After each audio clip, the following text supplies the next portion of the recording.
Hey guys, it's Stevie. It is March 10th, and you know what that means, or more likely you have no idea what that means, but in my world that means PAX East season is upon us. That's right. It's about a month and a half until PAX East 2016 in Boston. I'm super excited. It's going to be my 4th year going, and I really, really, really want to do cosplay this year. I did cosplay 2 years ago. I didn't do it last year. I really missed it. And I already started planning some stuff for this year, but I thought it'd be fun to take you guys along the process that I use to make cosplay. So this is kind of like the baby beginning steps of cosplay for me. Basically what I do every time I decide that I want to do a certain costume, I dissect it from literally head to toe. I figure out each piece of it, what is in my skill range that I can make myself, what's out of my skill range that I'm either going to need help with or I'm just going to have to purchase outright. Kind of figure out a budget for stuff, start planning, start crafting, all those little things. So I thought I would start off my creative process by showing you guys the planning that goes into my costumes. So for this year, I am doing 2 costumes, as long as things go well. Like, stuff could get fucked up. Don't hold me to it. There is a slight chance that, like, one of these costumes could be totally messed up and I won't be able to do it and I'll be completely heartbroken. But if everything goes according to plan, I will be cosplaying as Ciri from The Witcher 3 and a Hellion from The Darkest Dungeon. So I'm gonna go through my process with you guys as far as the planning goes for both of these costumes. And yeah, it all starts on Microsoft Word. Let's start out with Siri. This costume definitely has more complicated elements to it, but I also figured out pretty quick when I started brainstorming that a lot of it's going to be above my skill level. Unfortunately, there's a lot of leather working and things like that. So this is kind of more of like a foraging cosplay where I'm just going to find things that work for it and then alter them accordingly. Yeah, so let's start off at the top. So first I'm gonna need a gray, silver, white kind of colored wig, and if you didn't already know, certain wigs are made to be in an updo. It's like, they'll be weighted differently, and usually you'll get them, and they're already styled into a ponytail, so that way the updo doesn't weigh down and make the wig fall off your head. So I found some wigs on, I think it was Arta Wigs. It's one of my favorite places to buy wigs. That would probably work.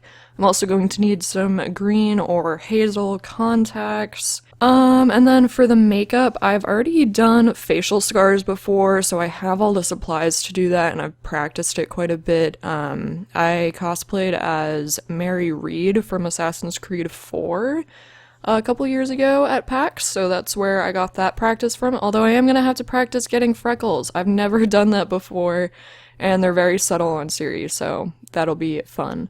For her sword, I've already decided I'm just gonna make the whole thing out of wood because I am not a weapon crafter. I have no idea how to do metalworking. That would be insane. That would take me so long, it would be so expensive, and I don't really feel like buying a replica sword for this costume. I feel like that's a little ridiculous. But I talked to my dad, who does a lot of woodworking, and he's awesome, and he's very crafty. So we're gonna try to make the sword out of wood, and then just make it all one piece instead of having it, like, separate from the sheath. It'll just be, like, a display piece that'll stay on my back in the sheath. As far as the blouse, though, this is one thing I would really like to make it. I already have, brainstormed about the structure of the top. It would be not that difficult. So I'm gonna attempt to make that myself, but if I happen to fall upon anything on Etsy or at a thrift store that looks really similar and it's something that I can alter, I might just end up purchasing it just for the sake of time. As far as the leather armbands, I have no idea what to do. I might, like, alter belts, like leather belts from the thrift store. This is my reference picture, so these are the things that I'm talking about right here. I probably should have shown this picture earlier, but yeah, so there's the sword. That'll be made out of wood. The top looks not too complicated to make. Yeah, these armbands are a little weird. I almost feel like I could leave that detail off, but I'd like to have it there. But once again, that's one of those things where, like, if I'm getting down to the wire and I don't have the armbands, I'm just gonna leave it out. The leather gloves I actually already got. Yeah, spoiler alert, I already started some of these costumes. So I got these vintage leather gloves that fit me perfectly. I got them on Etsy. Since they're vintage, I didn't really feel bad that they're leather. I don't know, I just feel like it's kind of understandable to buy leather for things like this if it was made a long time ago. It's not like I'm purchasing new leather or something, so if you want to get on me about animal rights, whatever, I don't really give a shit. Anyway, next item is the corset, which I also had to admit that's out of my skill range, but I found this awesome shop on Etsy that does custom-made corsets, and she has a style that's very similar to Ciri. It's not perfect, but, you know, it's close enough for my usage. I am kind of skimping out on some of the details on this one just because I would have had to start making this like a year ago if I wanted it to be perfect, and I would have had to invest a lot more money than I feel comfortable investing in it, but it's still gonna look awesome. Now for the waist belt, this little bit right here, I'm almost thinking about making the pieces out of foam because you can make foam look like metal pretty easily, and I've kind of dabbled in that before, and then attaching it to an elastic so I can easily get it around my waist, but I have to find a crafty way to make it so I can like close it in the back and make sure that the elastic isn't showing. I don't know. We'll see about that. As far as the actual belt, it just seems like a regular belt. I'm gonna see if I can find something that's a similar style so that it'll look really cool. I'm not gonna fucking make a belt. That's ridiculous. I also found belt bags on Etsy. Some of them are more like fanny packs, but I'll just alter them so that they can hang off of the belt. That'll be pretty easy. The leather pants, I got these pleather pants from Zaffle, which is one of those awful fast fashion Chinese websites, but, you know, it was very cheap, it fit my budget and exactly what I was looking for, so, ooh, excuse me, I just got an email. Yeah, so that works for that. I also got the boots from Etsy, they're also vintage, yeah, so, you know, if you're new to cosplay or if you're just trying something that's a little out of your skill range, don't be afraid to buy things that other people crafted or thrift things or find vintage items that work for you. You know, assembling a costume out of items that you scavenge throughout the wild is also cosplay. So that is Ciri. Now on to the Darkest Dungeon Hellion. So this is the reference photo that I'm using. This is from the game. I don't know if you guys have played the Darkest Dungeon before, but it is awesome. I met the creators at PAX East 2014, I think, and I got the game in early access. Whoa, excuse me, whoa. I just had breakfast, so, you know. This is probably my favorite character.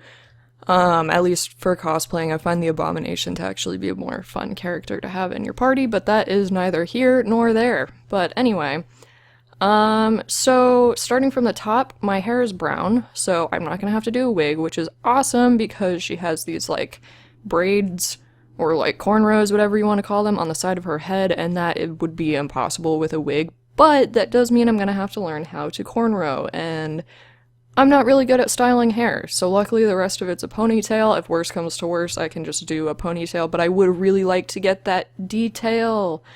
That would be really cool, and if I can somehow manage to learn how to do it like an arch, like she has, that would be awesome, but I'm not counting on it. As far as the blue face paint, I'm still trying to decide what kind of paint would be best. I have water-based paint and alcohol-based paint. I might do alcohol just because it lasts longer.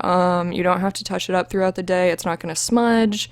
It kind of looks like her face paint is not completely opaque too, which is kind of the effect that you get with alcohol paints. It will look more like a birthmark than a war stripe or something, but I don't know. I'll experiment a little bit. I already have some paint that could probably work, so if I could save some money by not buying any more paint, that would be awesome. The necklace is like a very small detail, and I mean, this is like a very simplified cartoon, so I can't really tell what it's made out of.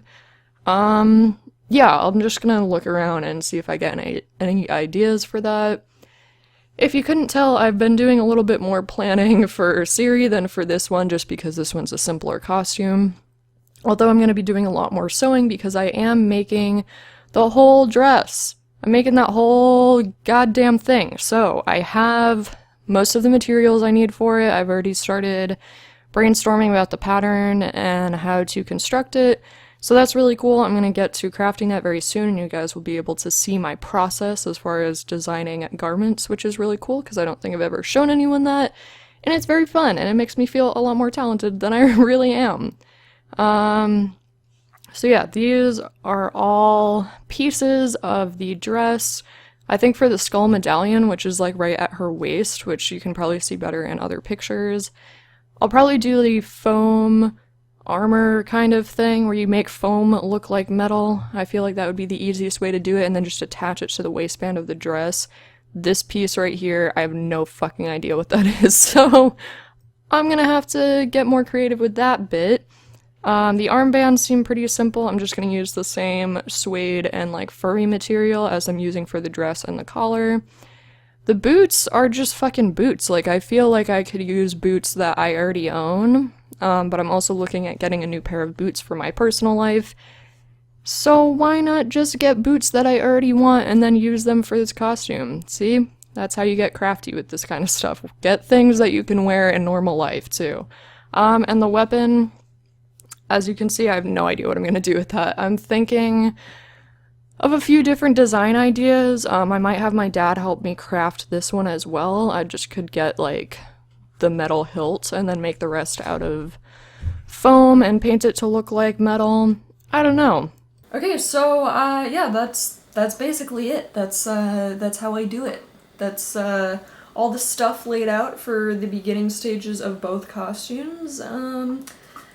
We'll see how they go, and leave me a comment down below, maybe a like on this video. Let me know what you think about this, if you want to see more cosplay videos, if you guys are excited about these costumes, maybe ideas for future costumes. But I know that I'm really excited to show you guys the process for both of these costumes. I hope you're just as excited as I am, and I will see you guys next time I start crafting. Okay, bye!